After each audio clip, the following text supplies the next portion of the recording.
एक दिन में अमेरिका के राष्ट्रपति, ब्रिटेन के प्रधानमंत्री, ऑस्ट्रेलिया के पीएम तीनों अपनी अपनी जनता को संबोधित कर रहे हैं और भारत में कैबिनेट कमेटी ऑन सिक्योरिटी की इमरजेंसी बैठक हो रही है। पीएम मोदी खुद शामिल हुए और लोगों के मन में सवाल उठने लगा कि आखिर इससे पहले ऐसा कब हुआ था। तो चलिए जानते हैं। हम बात करेंगे उस खबर की जो आपको कोई नहीं बता रहा है, सीधे साफ और बिना ड्रामा के। मिडिल ईस्ट में जो युद्ध हो रहा है वो अब सिर्फ वहां की लड़ाई नहीं रही, उसकी आंच अब दिल्ली तक, लंदन तक, वॉशिंगटन तक पहुंच रही है।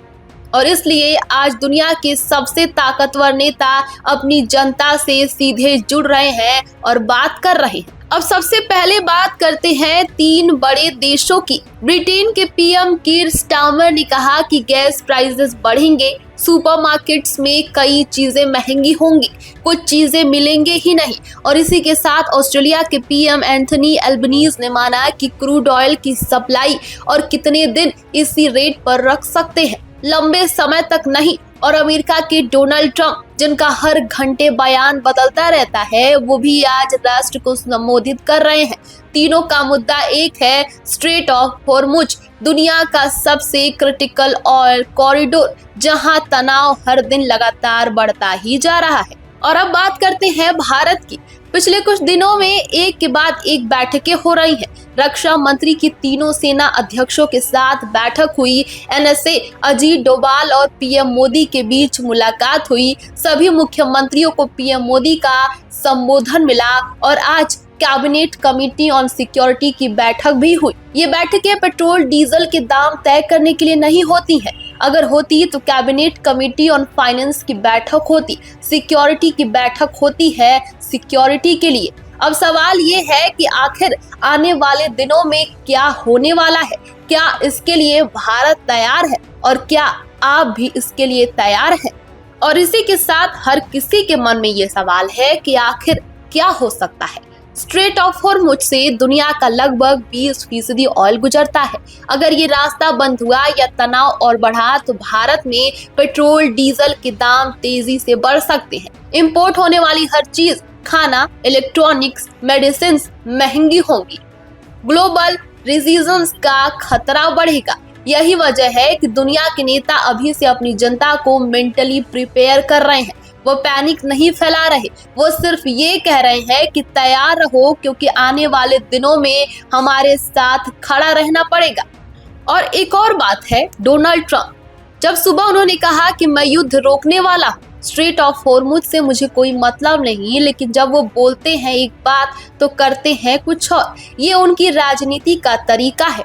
अमेरिका ने इजराइल के साथ मिलकर ईरान पर हमला किया और खुद ट्रंप बीच पर थे। ट्रंप को प्रेडिक्ट करना मुश्किल है, लेकिन सिचुएशन को प्रेडिक्ट करना आसान है और सिचुएशन इस वक्त पूरे दुनिया भर में खराब चल रही है। तो आज की सबसे बड़ी खबर ये नहीं है कि किसने क्या बोला, सबसे बड़ी खबर ये है कि दुनिया के सबसे ताकतवर देश एक साथ अलर्ट पर है।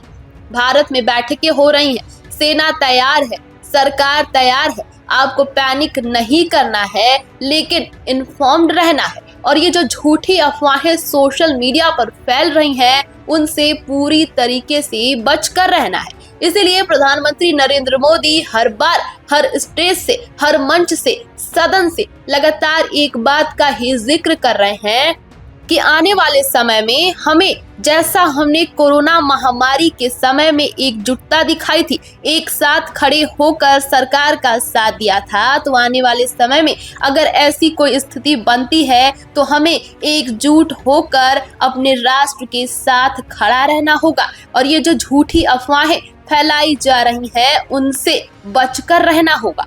इसी के साथ आपको बता दें कि सोशल मीडिया, इंटरनेट पर लगातार ऐसी खबरें सामने आ रही है कि आने वाले दिनों में या फिर आगामी 24 घंटे में कुछ बहुत बड़ा होने वाला है, क्योंकि जिस कदर प्रधानमंत्री नरेंद्र मोदी की मुख्यमंत्रियों के साथ बैठक हो रही है, एनएसए अजीत डोभाल के साथ सीक्रेट मीटिंग हो रही है और सेना प्रमुख मंदिरों में दर्शन कर रहे हैं और सेना के मनोबल को लेकर काम कर रहे हैं, उसको देखकर यही लगता है कि आने वाले दिनों में भारत कुछ बहुत बड़ा एक्शन लेने वाला है।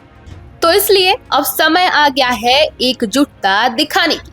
अगर ये वीडियो हेल्पफुल लगी तो लाइक करें, अपने परिवार को शेयर करें और चैनल को सब्सक्राइब जरूर करें, क्योंकि जब भी कोई बड़ी अपडेट आएगी सबसे पहले आप तक पहुंचाएंगे।